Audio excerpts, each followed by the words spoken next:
അവതാർ part 1 ചിത്രീകരണത്തിന് ഉപയോഗിച്ച performance capture suit തന്നെയാണ് rise of the planet of the ഏപ്സിൽ ഉപയോഗിക്കാനായി ആദ്യം തീരുമാനിച്ചത്.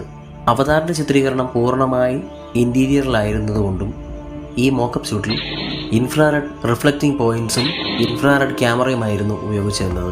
അതുകൊണ്ട് തന്നെ ഇൻഫ്രാറെഡ് പോയിൻറ്റുകൾ മാത്രമായിട്ട് ക്യാപ്ചർ ചെയ്യാനും അതുവഴി മോഷൻ ട്രാക്ക് ചെയ്യാനും സാധിച്ചിരുന്നു. എന്നാൽ ഏപ്സിൻ്റെ ചിത്രീകരണം പൂർണ്ണമായും പുറത്തുവച്ചായിരുന്നതിനാൽ സൂര്യപ്രകാശത്തിൽ ധാരാളം ഇൻഫ്രാറെഡ് ഉള്ളതുകൊണ്ട് ഇത് ക്യാപ്ചർ ചെയ്യാൻ സാധിച്ചില്ല. അതിനായിട്ട് VFX കമ്പനിയായ വീറ്റ ഇൻഫ്രാറെഡ് ലൈറ്റ് എമിറ്റ് ചെയ്യുന്ന LED സ്ഥാപിച്ച പുതിയ സ്യൂട്ട് കണ്ടുപിടിച്ചു.